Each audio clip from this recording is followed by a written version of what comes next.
Sure. Hello and welcome, everyone. Today is June 30th, 2026, and we're focused on a digital world town hall meeting and general conference meeting, which happens or general council meeting, which happens every Tuesday at 6 o'clock p.m. Mountain Time. We will review what's happened in the prior week and more, and then have general Q&A, and then any kind of action items that may hit the agenda. So we're grateful for the folks that are online that have joined us from all around the world. And anyone that wants to join, you're welcome to it. There's a simple location. You'll actually see a new site. We'll go through it here in a second, but you're welcome to join us. So thank you for those that have attended prior and for those that are here now. We'll get kicked off with a prayer. John will actually offer it and we'll go from there. John, go ahead, bud. Can you hear me okay? Yeah. Okay. Our dear Heavenly Father, we are grateful, grateful for this opportunity to live on earth and to learn and to grow and to progress and to adapt to the world that we live in. We're grateful for all the resources that has blessed us with, and we're grateful for advancements that we can learn and grow to and grow from. And we're grateful for all the other many blessings God provides for us every day. And we ask for a spirit and wisdom and inspiration to be with us, that we're able to learn together and progress and adapt and move forward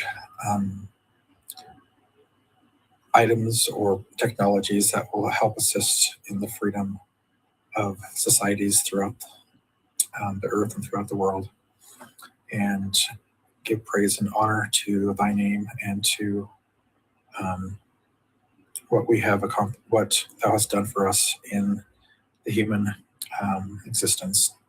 And we say these things in the name of Jesus Christ. Amen. Amen.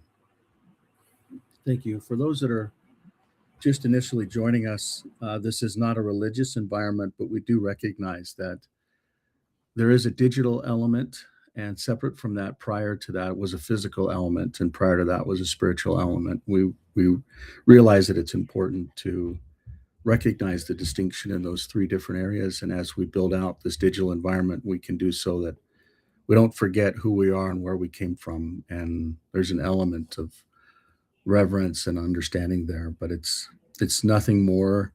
This isn't pushing any type of denomination or religion or anything like that, but it is important to at least pause and remember that. Some of our co-hosts are not here. We've got birthdays and other fun stuff, and they're doing better things. So we're grateful for all that they've done over the years. And as a reminder, this is a private membership association. The digital world is an ecosystem that people can just choose to be a part of, and in so doing, have some protections, especially as things in society close in. But when I say things in society, I'm specifically talking about secret combinations, that groups of people that come together and by design, similar to this, but the opposite. So instead of being centrally controlled by design, this is an environment that'll help folks to be independent and private of the centralized systems.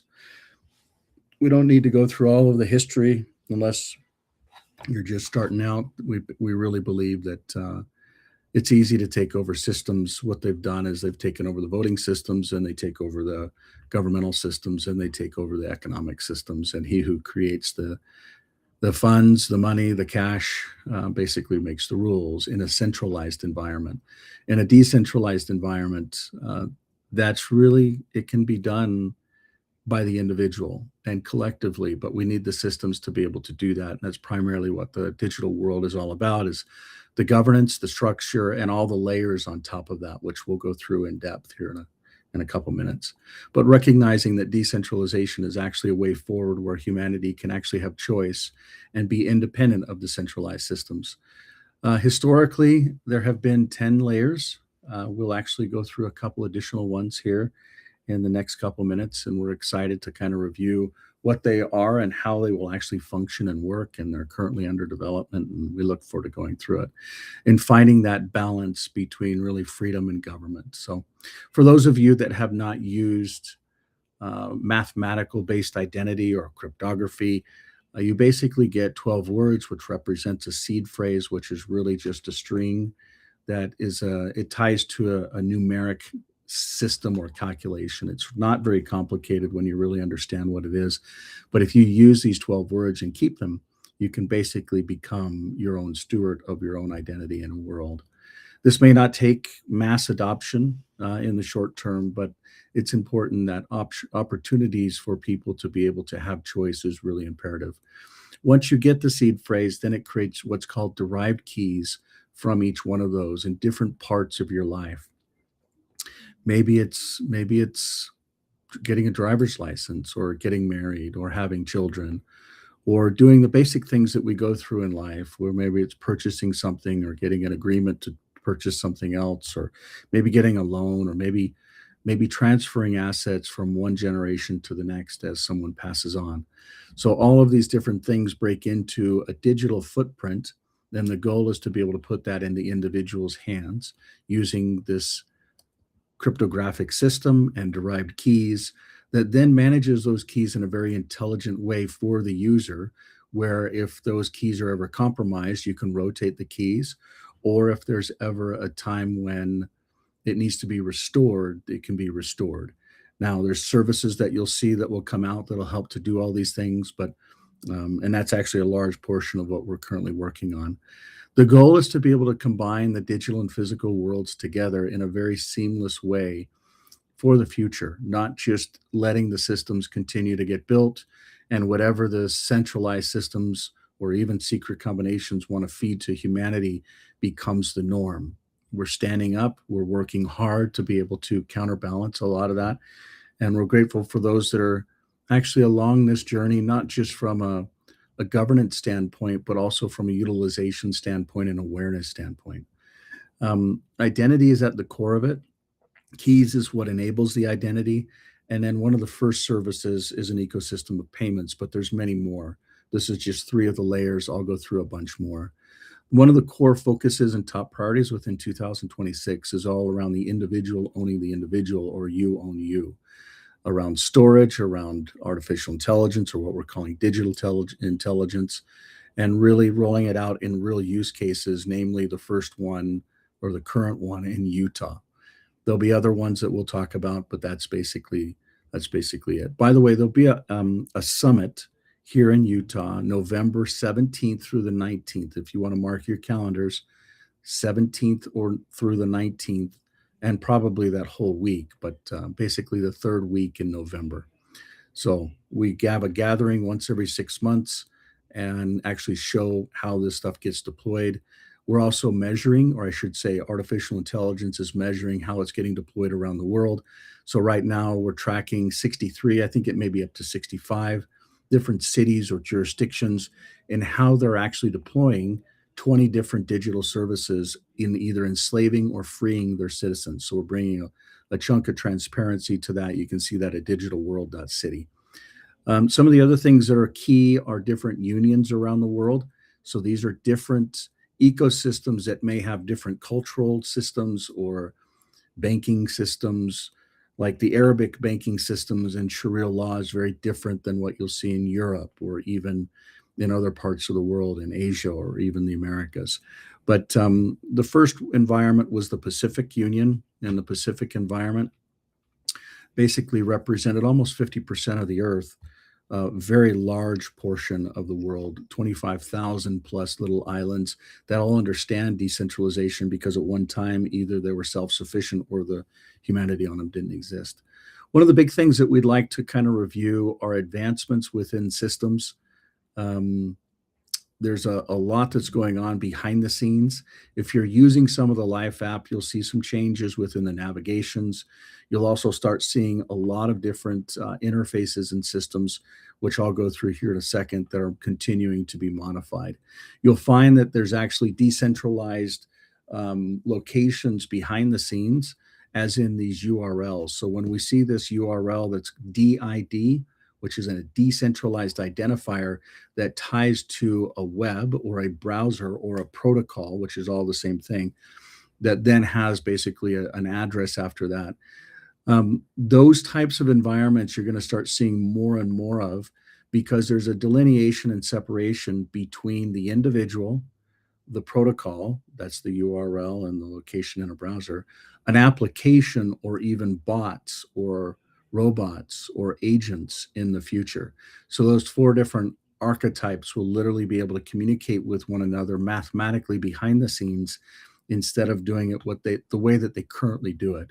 The way they currently do it is basically a centralized username and password tied to something that may be a biological system for the individual. Maybe it's a face, maybe it's a finger, but it's something that they're literally centrally controlling from an identity standpoint, and it's not mathematically proven. And that's the difference in the digital world, is you actually have a mathematical address where you can actually communicate. And it's not just a URL like this, but the ability for these interfaces to actually come together. So pretty important stuff.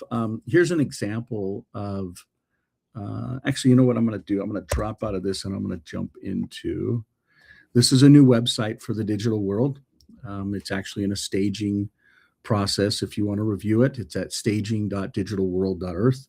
But you'll see literally the whole website is being redone and rebuilt, primarily based around what we just talked about, where you have really applications or things or devices or agents that can all communicate with one another, all through math. So behind the scenes, they're actually linking up at the protocol layer.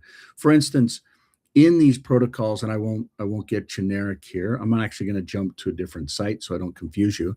But if you look at this URL, it's got HTTPS : then /. That basically is a type of language that was understood and standardized on when the browsers were being stood up. It combines two different environments: HTTP, which is Hypertext Protocol, and then Secure Socket Layer, which is the S.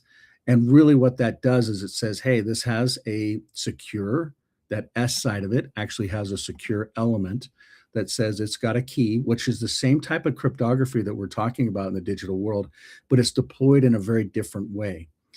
And when I talk about this, I'm talking about key management is done by the individual, not a central organization, like, Network Solutions, which is a top-level domain provider, or they also provide SSL certs. There's many other DigiCert, there's many other cert providers, and there's many other top-level domain providers.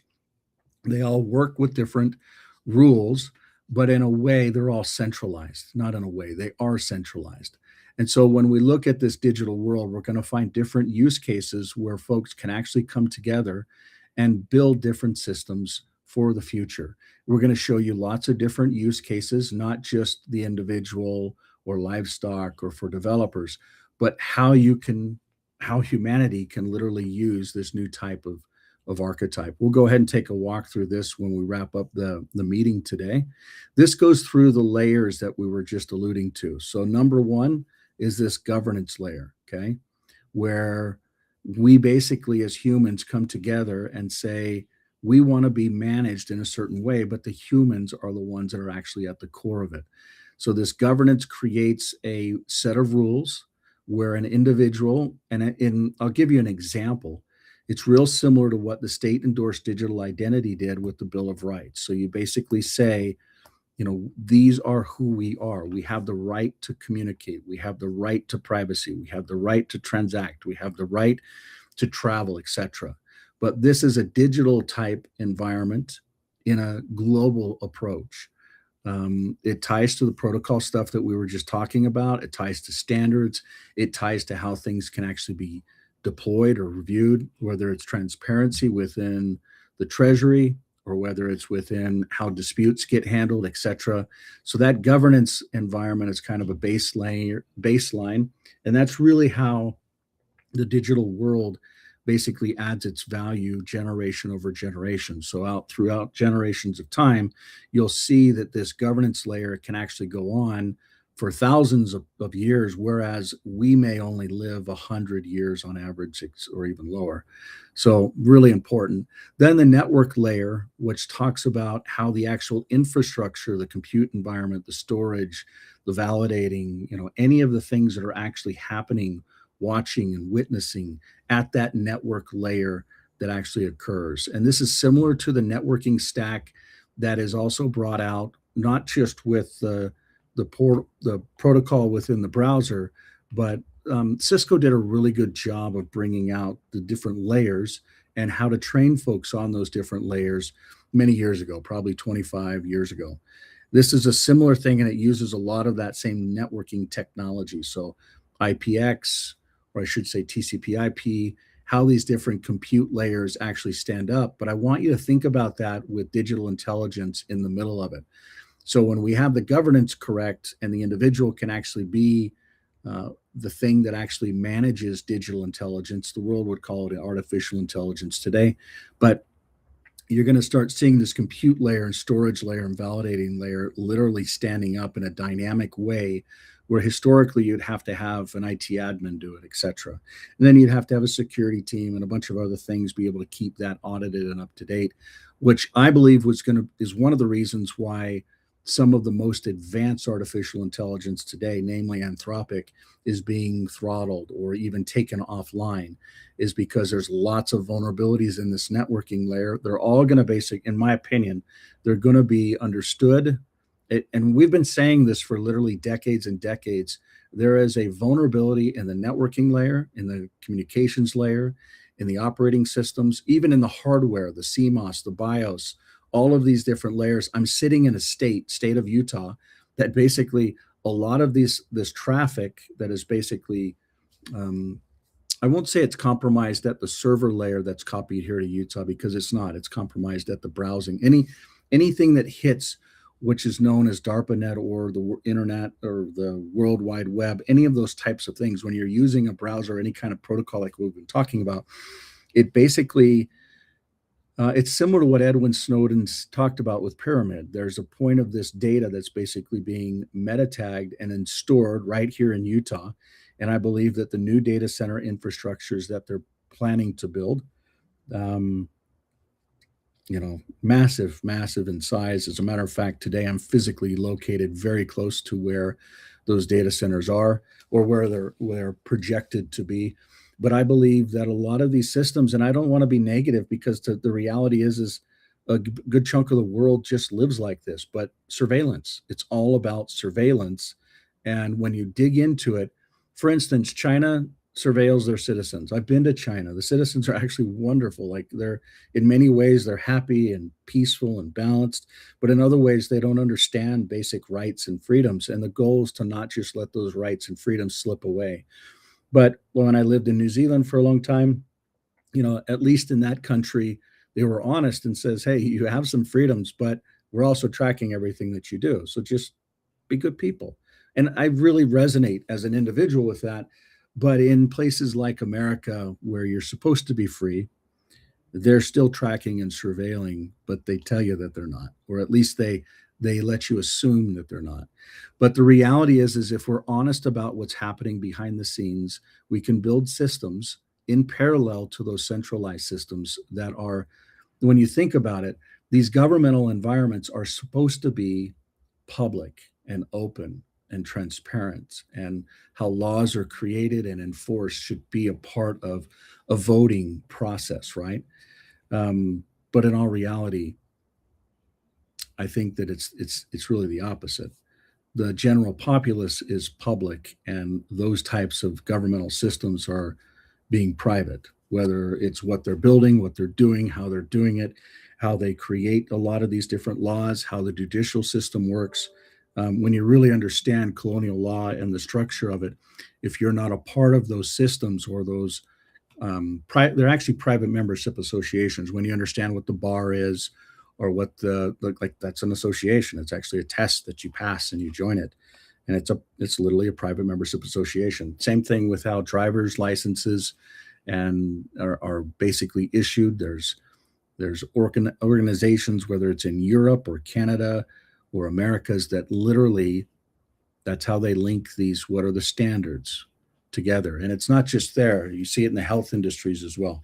But I'll stop with that. The net is this networking layer is actually really important from a transparency standpoint. It's not that these systems are not going to enable the data surveillance, but it's the way that the data is actually stored and encrypted and owned by the user that's actually about to change or is currently changing. So how the node infrastructure works, where they can be deployed, whether they're cloud-based or edge-based or home-based, with the validation that they also do, and then the resolution layer. This resolution layer is one of the key layers that is actually being brought in, where this DID architecture, this decentralized identifier and resolution system, is actually being stood up. So you can have really this DID inside the browser or inside an application that basically enables transparent mathematical confirmation that an individual or a transaction or a communication is real from a mathematical standpoint. It's not something that we're relying on someone's face as a scan or a username and password to log in. It's a mathematical connection that seamlessly happens. It's the same way that the logins work within the digital world. And you can take that through multiple different environments. So the identity layer, which we're all very used to, that continues, but it's built on top of this resolution layer, which I believe the digital world will create a massive defensible opportunity when you combine that with this node and networking layer, which we'll talk a little bit about. We may not have enough time, but there's some real beauty that's really been able to be understood within the last, probably 3 to 4 weeks. So the finance layer. So for those that may not be aware, there is a full financial rebuilt system that actually works in real time. No government, no fees, no delays. It's completely scalable when we look at it from a transaction speed, when we look at it from a redundancy standpoint. It is the future for financial systems. No more SWIFT, no more wire. I won't even talk about some of the other ones, but the health layer that stands on top of that as well. This is something where an individual can actually own their own health, their own identity, their own data. And we're starting to see companies that are actually building on top of this, which we'll talk a little bit more about as well today. And then the storage layer. The storage layer is actually separate than the node layer, but it does link to it. So there is an element of storage within this environment that links from these environments, as well as the networking environment. And then communication layers. So for those of you that have not been able to use the new live communication standpoint, this is live. It's got full messaging. It's got full voice, video, presence, and then different places that you can build from. These represent digital places and physical places, and how everyone can really come together in a new type of communication environment, completely decentralized, completely secured, completely simple to use. You literally download one of the Life apps, click on communication, your identity is mathematically created and it links into it. The real value in this is going to be when the physical and the digital world links to the bots and the agents that are standing up. So if you don't believe me, you've heard a lot about AI. You'll start hearing a lot about how artificial intelligence is put into these bots, and the bots can also do certain things in the physical world. So as the physical and digital worlds come together, that's why the digital world's here, to do it in a very responsible way. And communication on top of these environments is really key. Why? Because there's an interaction where this communication can actually link the physical and digital worlds together. So this isn't like your next WhatsApp or Signal environment. It is completely decentralized, where the other ones aren't, just like Matrix. So the Matrix protocol, the ability to literally link in 35 to 50 million users into this, is automatically built into it. So very disruptive, very valuable, and very important. One of the next big layers that we'll talk about I don't know that we'll be able to show pieces of it, but we're actively developing what's called the social layer, which is going to be an alternative. Today is June 30th. I think there's only 30 days in June. Come tomorrow will be a trigger, which is July 1st, 2026.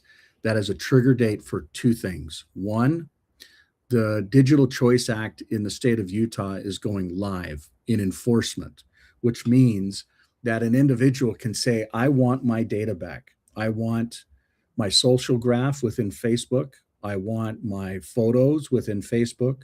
I want my banking information. I want my healthcare information, et cetera, et cetera. Just think about every account you have a username and a password linked to it. That is this January 1 compelling event that says, here, I'll even pull it up for you real fast. I'm going to go to utah.country. Just going to scroll down a bit, and I'm going to look at 5 of the existing laws and know that there are 2 that are passed, and actually 3 that are passed this latest legislative period. But this Digital Choice Act goes into effect tomorrow. Very important act. If one of these providers does not actually provide their data back, they literally lose the opportunity. I'm going to jump back in. They lose the or they actually have a potential of $2,000 in liability per stack per individual. Very valuable, very important.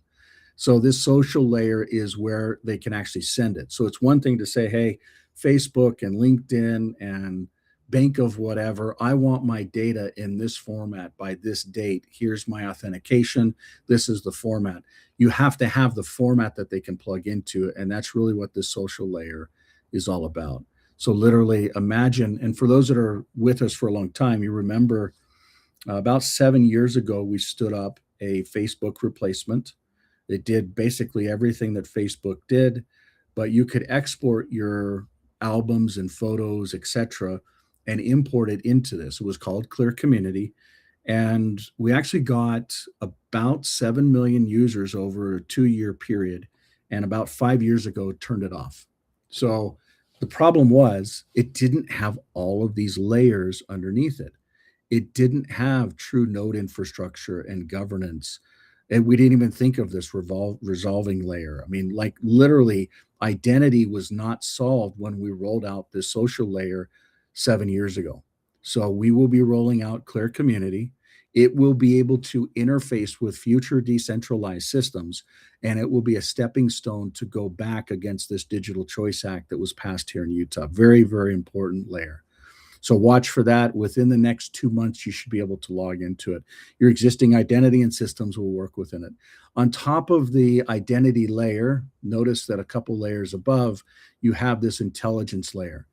I can't go through the details, but what I can do is tell you that we're actively working on the next generation of what we call not artificial intelligence, but digital intelligence.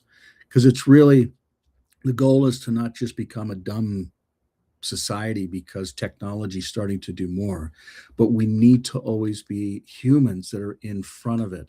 And I know that may be weird for us to be saying, but we really need to be concerned that intelligence or digital intelligence or artificial intelligence can start acting with multiple others. We've all seen what's happened, when we basically did a test of, I don't know, I want to say it was a 15-day test with 6 or 7 or 8 or 9 different AIs and models, and they basically all kill each other, and then Romeo and Juliet it, or what, I don't remember all of the terminology, but in effect, the last 2 that were standing, one of them said, if I'm dead, then you die. And so it's just really weird how it ended up, but this can't just be a simulated type experience. I believe that the human race is so much better than this, so much better than the direction that we're going in. And humans have to be in front of intelligence. So this digital intelligence will literally be personal. It'll have a framework and a governance structure in the digital world that will be controlled by the actual individual or humanity prior to any kind of ability to take that away.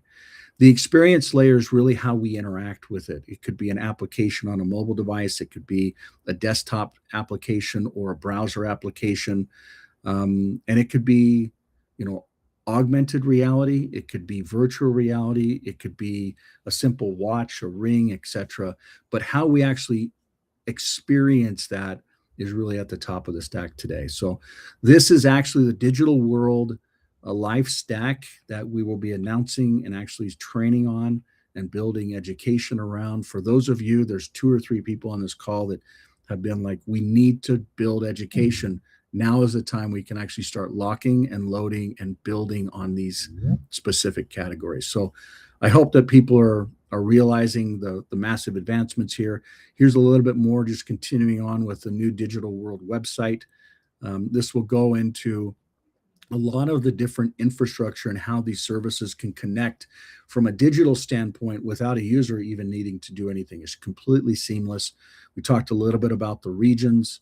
We're joined right now on this weekly call, so we'll continue to have those, which is, we've actually missed a couple here. We had a birthday and we actually joined last week. We just didn't go live for the audience, but yeah, so those are some of the general updates. There's also some large things around software development kits that developers and partners can actually use to seamlessly use some of the technology from the digital world. These have actually gone live. So we'll go through some of the parts and pieces of this. There's also some large digital asset vendors that we're working with that will actually link the digital world assets into the existing crypto ecosystem. Now, for those of you that have been with us for a long time, we don't really drink the general crypto ecosystem Kool-Aid. As a matter of fact, we believe that 95+% of it are folks that don't really even understand the basics around technology and security and architecture and scalability. This isn't just something around speculation and getting rich quick off something. This is around adding real value for real humanity for a long time, generations to come. For those of you that are not aware, the Clear companies are just service providers and some of the initial service providers to this. There'll be other service providers, just like this is an example of an environment. This is called Nanny Life, where imagine a service being delivered that basically provides value. In some ways, it's around memories. In other ways, it's around monitoring. The folks that it's monitoring are really, parents that have new children. How do you actually work with them? How do you actually provide value and maybe get some sleep or document a story, and for simple monthly fees? And what it does is it combines a digital type of footprint with communication systems such as this, as well as some other rings, which we'll talk about, but how these can basically come together and provide a service from cradle to grave, so to speak. So this is actually an interesting service that has been stood up on it. There's a couple others. One of the ones that I think is really important is around the financial industry and how potential partners, in this particular case, this is Centropay, can actually enable existing banking industries. And this is an illustration, but let's say that this is Bank of New Zealand and a private banking branch where you can actually have multiple assets that are cryptographically guaranteed in yours. So you've got accounts, maybe they're different banks. You've got assets, maybe it's a home, maybe it's a car, maybe it's a bicycle. But you've got equity inside of those assets as well. You've also got loans. Maybe it's a loan with a particular bank that's being paid. But imagine the ability to actually move those assets around in real time to be able to diversify, but cryptographically hold the asset that you're actually given the opportunity to steward.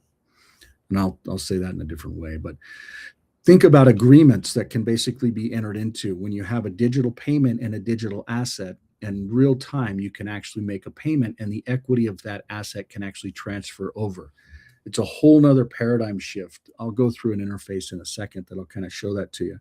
It's not just the Bank of New Zealand that we're working with, and I can't make certain commitments, but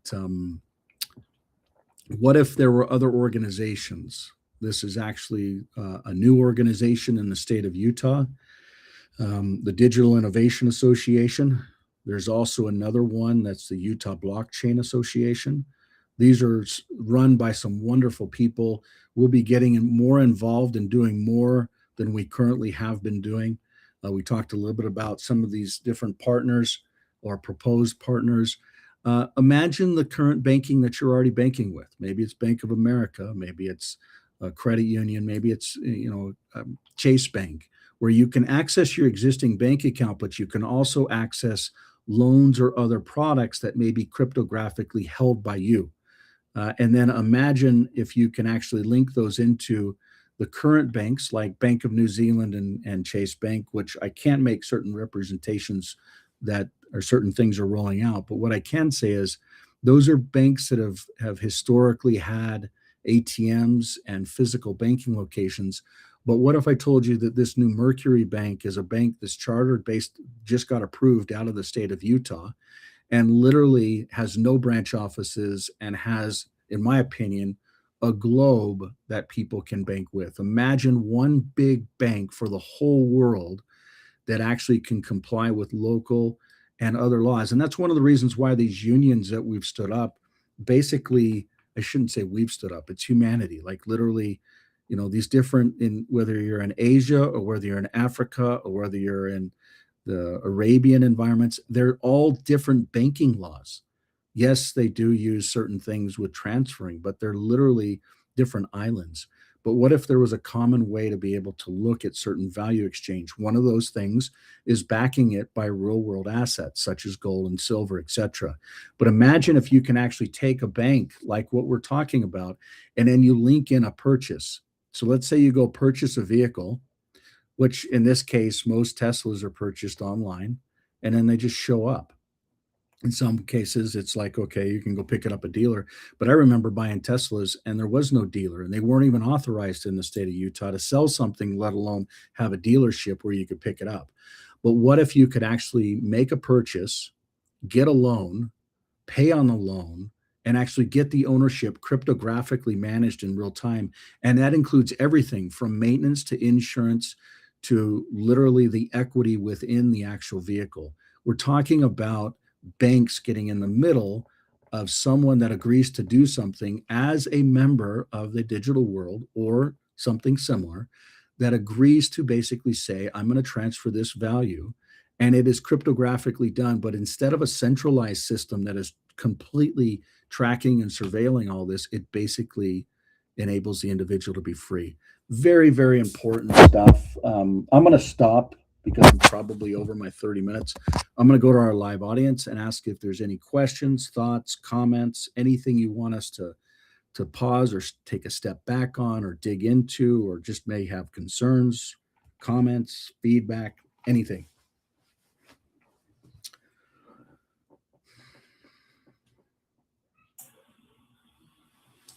Hey, Michael, it's Victoria. Hello. I think this is amazing. I love how you stacked it. I really think the communication part of it is going to be a key in getting people onboarded and communicating the new system and organization with people. I'm super excited about it. Does it make sense to you? It does. It really does. And I'm really want to be part of that. And I think the whole communicating it and people understanding how to get a digital ID that's safe is really instrumental in people understanding the difference, but then also having a way to communicate safely. I was sharing just recently with somebody how excited I am that we are doing this, and they're excited because I'm excited. So it's like, let's go, right? That's awesome. That's awesome. I also had some folks this last week that talked about anyone running for office using this as a type of platform to communicate with folks, as well as to help folks govern themselves, as well as to be able to raise funds and elements. And there's certain things we can say or can't say around that, but I know that was something that you had historically touched on. So we've had multiple conversations since the last one that was involved Raghu. So anyways, thank you for your feedback and observation there. Next comment, thoughts, observation. Looks like we've lost a couple folks, which is fine. Any other feedback that folks may have? I'm just wondering, Michael, did I hear you right where you said that there will be, or you have a kit where people can, I guess, use the kit and have your tech, like, I can't say it properly. It's okay. I'll show it to you. I'll actually show it to you. So first, I'm going to start at the top of this live stack, and it goes through all the things that Victoria just talked about. So Right. literally all these different layers. It goes through the details Right. of what they are, and all the way down at the bottom of it. This is much more detailed than what I went through, but this is actually in the documentation part of the world. But and Okay. then it shows how it all kind of fits together. And down at the bottom, actually, let's see this SDK environment. This is actually the software development environment. So these are packages that anyone can point AI at and say, I want to actually do certain things within the digital world. I want to use the digital assets. I want to use the communication. I want to use the social platform. I want to use the identity elements of it. Whichever layer they want to use, literally these software development kits will enable people to be able to do it directly or indirectly through digital intelligence or artificial intelligence. And so this first one is actually completed. This is the JavaScript software development kit. It's built off of Node.js, and these are all the details around how to actually do it and how it actually works. So these are software specific things that AI, once you feed this to AI, it will literally know how the protocols work, how the systems work, how and what is possible, how to actually link it up. Because remember, this is all just math, but intelligently organized math that can free individuals in society based upon governance that is actually owned by the people. This isn't just lip service. This is like the people truly have a voice. We just need to figure out how to intelligently organize the questions and then show the actual answers. This isn't some voting system that we just watch the news to see who's won. You can see it real time. And if someone changes a vote, you can see it real time. It's literally transparent, not just transactions, but actual communications and votes and everything else. So this is basically the not just coming soon. This is a software developer kit, particularly one of 4 different environments, but these are the actual details. And this is specifically for the digital world, how keys and identity and transactions and all of it basically work. So it's live. Does that answer your question? Or Yeah, is that for individuals or for corporations, is- or how it? this is primarily the target use case for this is actually a software developer. So when we look at, let's see if I can pull this open. When we look at these 3 archetypes up here, that is really this software developer type archetype. So this is Okay. this is someone that's actually building nodes or credentials or integrations, or they want to actually build on top of this. And you'll find that any kind of companies that have really gotten mass adoption, they've invested a lot within those types of realms, such as Stripe or Shopify. And both of those are basically funded or directly or indirectly linked into the Google ecosystem or into the Palantir based environment. I won't be specific on names and people and all that other garbage, but then when you dig into them, you'll find they're not even based in, specifically Stripe isn't even headquartered in California or even Florida or any of the others, not even in America. It's in Ireland. So when you really start understanding these jurisdictions and these laws and why people go to other environments and why the digital world is relevant and very needed, the ability to actually have a formal governance and legal structure and rollout and councils, just like this meeting, but it'll adapt and grow over the years. Like what we're currently talking about will be small things compared to once there's larger topics.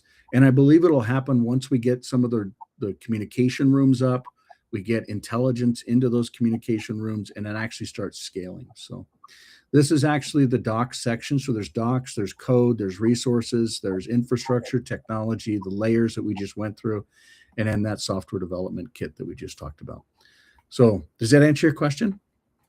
Yeah, thank you. Any other thoughts, comments, feedback, observations, anything?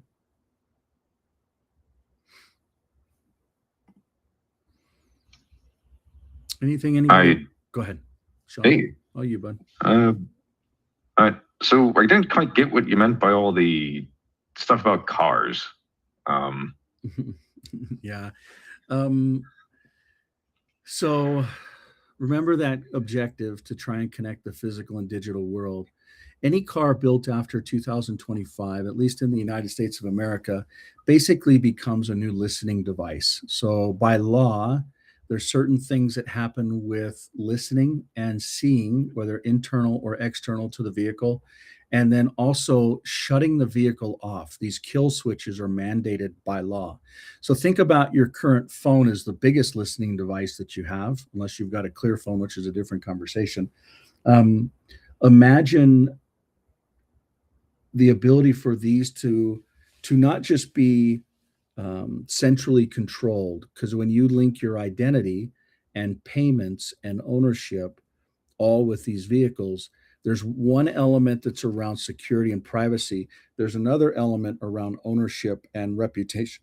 So imagine if you could actually say, I'm going to purchase a vehicle, and instead of just doing it the analog way, I want to do it a new digital way. I want to actually make payments with a decentralized identity. I want to get a reputation that ties to it. I want to actually allow the benefits of what these centralized systems are doing, but without the lack of privacy. And so what I mean by that is, what if you could actually own a car and be private? You know, your GPS location, the way that you braked, and just, you know, the way that you drove isn't something that was tracking and surveilling you, but you could still get the benefits of better insurance rates.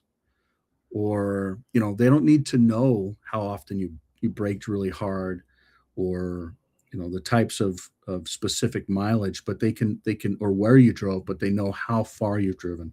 So all of these are basically heuristics that can tie to improving insurance costs. They can tie to decreasing the costs around collections. So for instance, one of the reasons that healthcare is so crazy is over 33% of the cost is all around just getting paid, the collection process. And if you tie that what's happened in the runaway train within healthcare to the automobile industry, especially as you see maintenance and vehicles going further. I mean, we're seeing some gasoline vehicles and normal electric vehicles that are hitting 1,000,000-mile mark. So imagine if you could actually purchase and own a vehicle with a bank that took digital payments and transferred the ownership to you cryptographically. And then you built a cryptographic reputation, or instead of a credit score, you actually had, every time you made a payment, it was building your score. So it ties to a lot of different of these use cases on the banking side, on the reputation side, on the credit side, but you're actually putting it together in a real world deployment type environment. Does that make sense? Yes, thank you. Yeah, so I believe it's really important work. I believe it also has a long ways to go, but there's current banks and automotive dealers that we're working with. I shouldn't say dealers, but manufacturers that we're working with to possibly deploy this in a location near you, if you will. Next question, thought, comment, observation, anybody?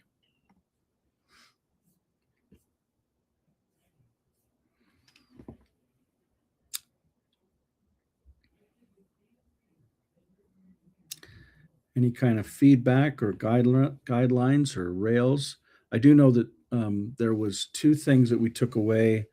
Actually, one thing we took away that turned into two was around transparency into the roadmap around what is being developed, and then a little bit further feedback loop, so we can basically get that done. So there's a Kanban system and a roadmap system that's currently being scoped. It's not under development, but I know that was a question from a while ago. Other thoughts or comments?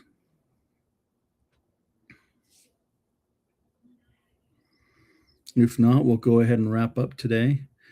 Today we'll actually look at this new site. So this is actually the staging environment. And we're going to go and listen to Phil as we wrap up, if that's okay. So this is Phil Lane Jr. He is a hereditary chief recognized by multiple from what they call Turtle Island or the Americas, for specifically his involvement in the reunion of the eagle and the condor and some of the things that he did within the Canadian environment. I personally call him friend, and he is very dear to me, and I look forward to the future with him in multiple ways, which is a different conversation. But here we go. We'll see you all next week. Much love. Here we go. Mitakiepi, my very, very beloved relatives of our human family. We live in a corrupt global system. But are we a part of it? Are we part of it? Are we part of it? No. No. No. No. We've been very patient as the few control resources we all need. The question is, can we change it? We've all heard the voices shouting, it's not your turn. Our heart aches to do more, to be more. But time is running out. Time is running out. Time is running out. We start by completely trusting we can make a difference. Because with one heart and one mind and many bodies, in unity, we can do anything. Together we must take unprecedented, unified action. And transform the world around us. No matter how challenging that may be. Individual sovereignty, freedom, love, and justice. Unite us all. Because there are indigenous-led technologies coming. That gives us all the opportunity to stand, To give, to love. That's what responsible technology should do. If you are one of those who believe it's your turn, stand together. Rise up. everyone. Everywhere. You, as a rising generation.